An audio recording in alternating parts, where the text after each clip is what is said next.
A chair is sold at a profit of 30%।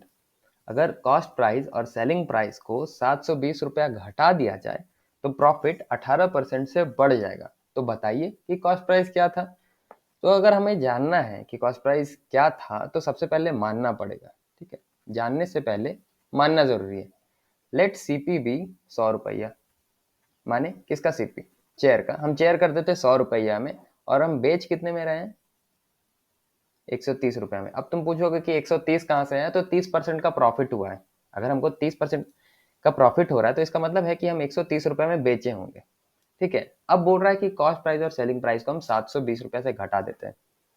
अब यहाँ पे अजम्पशन को थोड़ा सा बदलना पड़ेगा। क्यों? क्योंकि अगर 720 रुपये घटाएंगे तो इसके पास बचेगा क्या? तो नेगेटिव में चला जाएगा। तो हम मान के चलते हैं कि हमारा जो सीपी है वो 100 का मल्टीपल है 100 इंटू एक्स। तो अल्टीमेटली हमारा एसपी कितना हो जाएगा? 130 इंटू एक्स। ठीक है, अब क्या बोल रहा है कि 720 रुपया कमा दिया गया। ये हमारा ओरिजिनल सीपी एसपी है।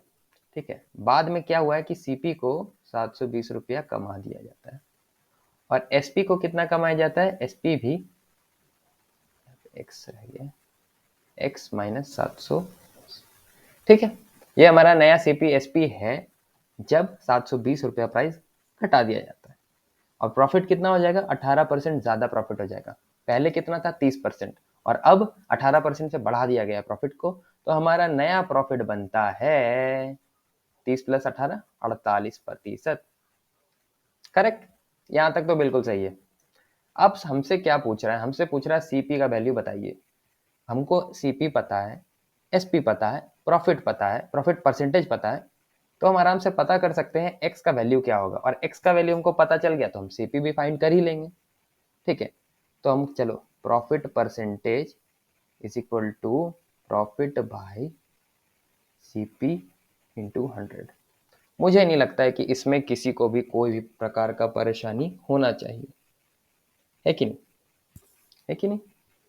तो अब क्या करेंगे? प्रॉफिट की जगह लिखेंगे हम यहाँ पे 48 इज इक्वल टू प्रॉफिट। यहाँ पे क्या लिखेंगे? सॉरी, प्रॉफिट परसेंटेज की जगह 48 लिखेंगे और प्रॉफिट की जगह पे क्या लिखेंगे? SP minus CP. सबको पता है profit is equal to SP minus CP. SP कितना था हमारे पास? 130x माइनस 720, और सीपी कितना था? Minus 100x minus 720। 720 720 कट जाएगा, 130 माइनस 100 30x। कैलकुलेशन पे ध्यान रखना, ठीक है ना, क्योंकि कैलकुलेशन आपका काम है। मैं तो प्रोसेस बता दूंगा, कैलकुलेशन आप खुद करना। अब ये 30x, ठीक है, इससे अच्छा बात है ना, क्योंकि मैथ्स तो पूरा का पूरा कैलकुलेशन ही है। अगर आप जितना प्रैक्टिस करोगे उतना ज़्यादा आपके लिए बेटर होगा। तो अब पता कर लिए हमारा प्रॉफिट है 30x, और सीपी कितना था मेरे भाई? सीपी था 100x माइनस 720 इंटू 100। अब हम यहाँ से कैलकुलेशन करते हैं। मैं आपको फटाक से कैलकुलेट करके बताता हूँ। 48/100 is equal to 30x by 100x minus 720। क्या करेंगे? यहाँ ऊपर जीरो एक है, यहाँ पे एक जीरो, यहाँ पे एक जीरो, तीनों काट दिए। ऊपर नीचे दोनों जीरो रहता है, काट देते हैं। ठीक है, 10 कॉमन लेकर के। फिर यहाँ पे क्या रह गया है? 3 16 या 48। बहुत बढ़िया। और कैसे काट सकते हैं? 8 2 जा 16, 52 जा 100, 4 2 जा 8, 25 2 जा 50। और कुछ बच गया क्या? ये हो गया 4 into 10x minus 72 is equal to 25x। ठीक है, जहाँ तक मैं समझ पा रहा हूँ आप समझ पा रहे हो ये कैलकुलेशन कैसे हुआ है। तो अब 40x minus 72 into 4 is equal to 25x। 40x minus 25x is 15x is equal to 72 into 4। यहाँ कर दो 72 इंटू 4। यहाँ क्या हो जाएगा? 5 3 जा 15, 3 24 3 जा 72। अब यहाँ पे कितना हो जाएगा? 24 into 4 96/5 x is equal to, तो 5 1 जा 5 9 जा 45/2 x इज इक्वल टू 19.2। हमें पता चल गया है x का वैल्यू, जो कि है 19.2।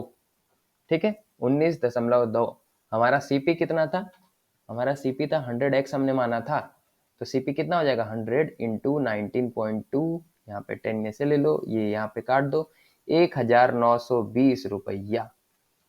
ठीक है, यही है आंसर हमारा 1920, जो कि यहाँ पे सही दिया हुआ आंसर 1920। कोई भी डाउट होगा तो फिर से पूछ लेना, है ना।